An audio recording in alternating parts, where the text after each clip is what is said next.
નમસ્કાર, આપ જોઈ રહ્યા છો ગુજરાતની number 1 news channel news 18 Gujarati. હું છું સિદ્ધાર્થ દોકિયા। મહત્વના સમાચાર જૂનાગઢથી। જૂનાગઢના ઘેડ પંથકમાં તારાજીના દ્રશ્યો જોવા મળ્યા છે। ઓજત નદીનો પાળો તૂટતા સર્જાઈ હતી તારાજી। ખેતરોમાં ખાના ખરાબીના દ્રશ્યો સામે આવ્યા છે। આંબા મૂળિયા સાથે બહાર આવી ગયા છે। બામણાસા ગામના ખેતરોના મસમોટા ખાડા પડી ગયા હોવાની જાણકારી છે। તો આંબાના જે ઝાડ હતા તે આખા મૂળિયા સાથે બહાર આવી ગયા હોવાની જાણકારી મળી રહી છે। આ દ્રશ્યો આપ જોઈ રહ્યા છો। જૂનાગઢ જિલ્લામાં અનરાધાર વરસાદ ખાબકતા સમગ્ર જિલ્લામાં તારાજીના દ્રશ્યો જોવા મળ્યા હતા। પોરબંદર જિલ્લાને બરડા પંથક હોય કે પછી ઘેડ, હજુ પણ આ વિસ્તારમાં જ્યાં નજર કરો ત્યાં પાણી જ પાણી છે અને જ્યાં પાણી થોડું ઘણું પાણી સુકાઈ ગયું છે ત્યાંના ખેતરમાં તારાજી અને નુકસાની સિવાય કંઈ બચ્યું નથી। થોડા દિવસ પહેલા ઓજત નદીનો પાળો તૂટ્યો હતો અને ત્યારબાદના જે દ્રશ્યો સામે આવ્યા તે ખરેખર ભયંકર છે। અહીં ખેડૂતોના ખેતરોમાં મોટા પાયે તબાહી મચી ગઈ છે।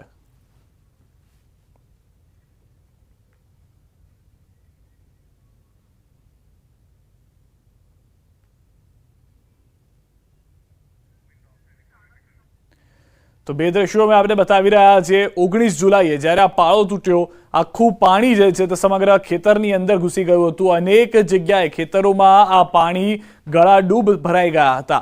ત્યારબાદ 30 જુલાઈની તસવીર અમે આપને બતાવી રહ્યા છે। ખેડૂતોનું કહેવું છે કે અહીંથી ઓજત નદી વધુ તૂટી છે। આંબા પણ ધરાશાયી થઈ ગયા છે। ખેતરોમાં 20 ફૂટ ઊંડો ખાડો પણ થઈ ગયો છે। આ બંને દ્રશ્યો આપ જોઈ રહ્યા છો। ખાના ખરાબીના દ્રશ્યો એક તરફ અમે આપને બતાવી રહ્યા છે કે જ્યારે પાણીનું વહેણ આવ્યું હતું ત્યારબાદ આંબા જે હતા તેની શું પરિસ્થિતિ થઈ છે તે 30 જુલાઈએ સ્પષ્ટ થઈ રહી છે, જેમાં આંબા મૂળિયા સાથે બહાર આવી ગયા હોવાનું ખેડૂતો જણાવી રહ્યા છે। તો ખેડૂતોએ કહ્યું કે અહીંથી ઓજત નદી વધુ તૂટી છે, જેનો પાળો તૂટ્યો હતો ત્યારબાદ ઓજત નદી અહીંથી વહેતી થઈ આંબા પણ ધરાશાયી થયા। ખેતરમાં 20 ફૂટ ઊંડો ખાડો થઈ ગયો છે।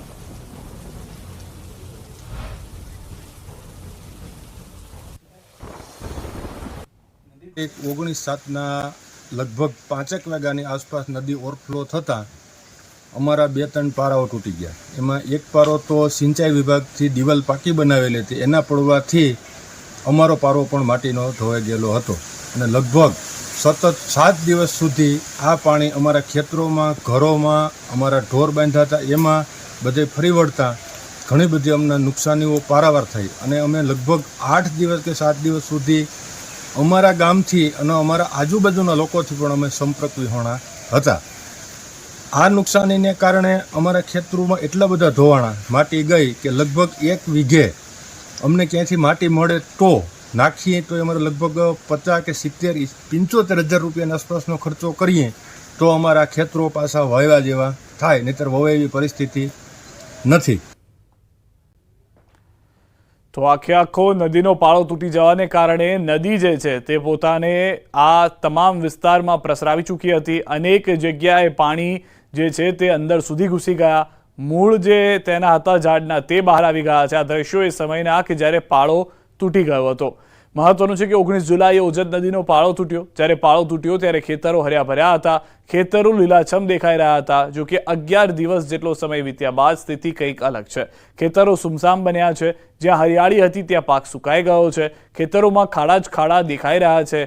પાળો તૂટતા ખેતરોમાં એવો વિનાશ વેરાયો છે કે આંબા મૂળિયા સાથે બહાર આવી ગયા છે।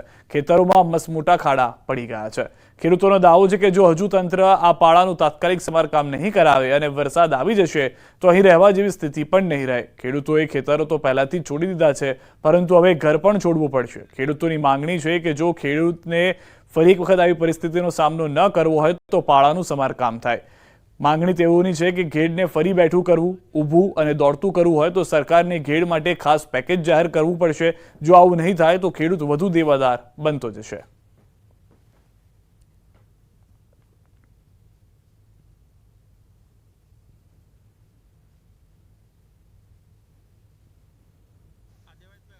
જ્યાં પારો તૂટ્યો છે ત્યાં 15 થી 20 ખેતરો એવા છે કે જે એમાંથી સાવ માટી ધોવાઈ ગઈ છે। કડથી ઉપર ક્યાંક 12 ફૂટ, ક્યાંક 10 ફૂટ, ક્યાંક 15 ફૂટ એવા ખાડા કરી નાખ્યા છે અને જે ખેતરો હતા ત્યાં નદી જેવા વહેણ કરી નાખ્યા છે। અને એ સિવાયના જ્યાં પાણી ફરી વળ્યું છે એ પાણીમાં મગફળીનો પાક હતો તે સદંતર સાવ નિષ્ફળ ગયો છે। તો દ્રશ્યો આપ જોઈ રહ્યા છો, જ્યારે પાણી વહી રહ્યા હતા એ સમયના પણ દ્રશ્યો અમે આપને બતાવી રહ્યા છે, જ્યારે પાળો તૂટ્યો એ સમયના પણ દ્રશ્યો આપણે જોયા અને ત્યારબાદની અત્યારની જે પરિસ્થિતિ છે તે દ્રશ્યો સ્પષ્ટ કરી રહ્યો છે કે શું પરિસ્થિતિ થઈ છે આ ખેડ પંથકની। કચ્છથી સમાચાર। અબડાસાના ખીરસરા વિંજાણમાં સતત વરસાદ વરસી રહ્યો છે। વરસાદથી ગામના વોકળામાં પાણી પણ ભરાઈ રહ્યા છે। સ્થાનિકોને ગામ અંદર બહાર જવામાં ભારે હાલાકીનો સામનો કરવો પડી રહ્યો છે। દ્રશ્યો આપ જોઈ રહ્યા છો, વાહનો ફસાઈ ગયા છે, વીજ મરમ્મતની જરૂર પડે તેવી પરિસ્થિતિ છે, કારણ કે વીજળી પણ ગુલ થઈ ગઈ છે। કચ્છની અંદર સવારથી જ ભારે વરસાદ વરસી રહ્યો છે, ત્યારે અત્યારે પણ અનેક વિસ્તારોમાં સારો એવો વરસાદ કચ્છમાં થયો હોવાની જાણકારી છે અને હવામાન વિભાગની આગાહી પ્રમાણે હજી આગામી સમયમાં પણ ભારે વરસાદ થઈ શકે છે, પરંતુ પાળો તૂટી જવાને કારણે લોકોને અવરજવરમાં મુશ્કેલી થઈ છે। નદી વહેતી હોય તે પ્રમાણેના દ્રશ્યો કચ્છના અનેક ગામ, અનેક વિસ્તારમાંથી જોવા મળી રહ્યા છે। તો બનાસકાંઠાના ધાનેરા નજીક રજોડા ગામે સ્થાનિક નદીમાં ઘોડાપૂર આવ્યું છે। સુકીભટ રેલ નદીમાં એકાએક વરસાદી નવા નીર આવતા લોકોમાં ખુશીનો માહોલ જોવા મળી રહ્યો છે। ગ્રામ્ય વિસ્તારના ખેતરોમાં ભરાયેલા પાણી નદીમાં આવ્યા છે, તો જે પાણી ભરાયેલા હતા તે નદીઓમાં જોવા મળી રહ્યા છે। અહીંયા પણ લાંબા સમયથી સારા વરસાદની રાહ જોવામાં આવી રહી હતી, તે પ્રમાણેનો વરસાદ હવે વરસતો જોવા મળી રહ્યો છે।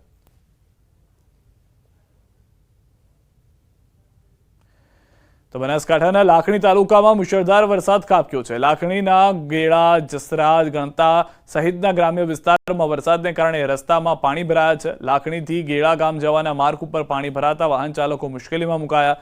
ખેતરોમાં પાણી ભરાતા ખેડૂતોને મોટું નુકસાન થયું। સ્થાનિકોએ સરકાર પાસે આ રોડને ઊંચો લઈને રિપેર કરવાની માંગ કરી છે।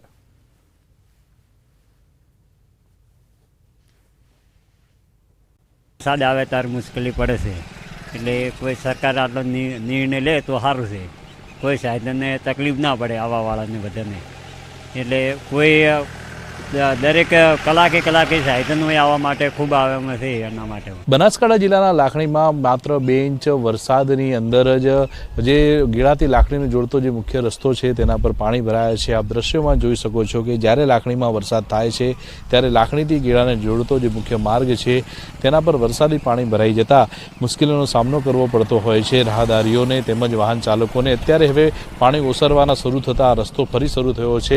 આ બાજુમાં જે ખેતરો આવેલા છે તે ખેતરોમાં પણ આપને દ્રશ્યો બતાવીશ કે જે ખેતરો છે તે ખેતરો પણ અત્યારે સ્વિમિંગ પુલ બનેલા જોવા મળી રહ્યા છે। ખેતરોમાં પાણી ભરાઈ જવાના લીધે જે ખેડૂતોએ જે પાક વાવ્યો હતો તે પાક પણ અત્યારે પાણીમાં ગરકાવ થઈ ગયો છે। મહામૂલા જે મહેનત કરીને ખેડૂતોએ ખાતર અને બિયારણ લાવીને આ જે પાકનું વાવેતર કર્યું હતું કે સારો વરસાદ આવશે અને સારી સિઝન જશે, પરંતુ અત્યારે ખેતરો જે સ્વિમિંગ પુલ બની ગયા છે અને ખેતરો સ્વિમિંગ પુલ બની જતા અત્યારે જે ખેડૂતો છે તે પણ મુશ્કેલીમાં મુકાયા છે। કિશોર તુવર, ન્યૂઝ 18 ગુજરાતી, બનાસકાંઠા। તો બનાસકાંઠા જિલ્લાના ભાભરમાં સતત બીજા દિવસે પણ ધોધમાર વરસાદ ખાબક્યો છે। ભાભરમાં 2 કલાકમાં 2 ઇંચ વરસાદ પડ્યો છે। શહેરમાં જ્યાં જુઓ ત્યાં પાણીનું સામ્રાજ્ય છવાયું છે। હાઈવે સહિત બજારોમાં વરસાદી પાણી વહેતા થયા। ધોધમાર વરસાદને કારણે જનજીવન પ્રભાવિત થયું।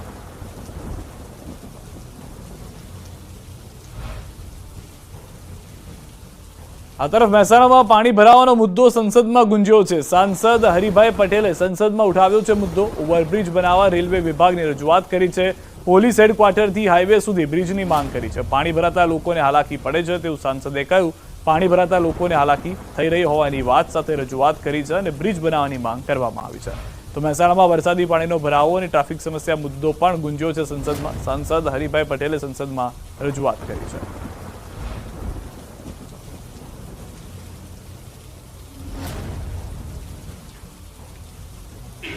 मरीजों को अस्पताल पहुंचाने में बहुत मुश्किल होती है। अतः मेरा आपके माध्यम से माननीय रेल मंत्री जी से आग्रह है कि उक्त रेल ओवरब्रिज को जल्द से जल्द बनाया जाए। નર્મદાથી સમાચાર। કરજણ ડેમમાં નવા નીરની આવક થઈ છે। ઉપરવાસમાંથી 3487 ક્યુસેક પાણીની આવક। કરજણ ડેમના 2 દરવાજા 0.4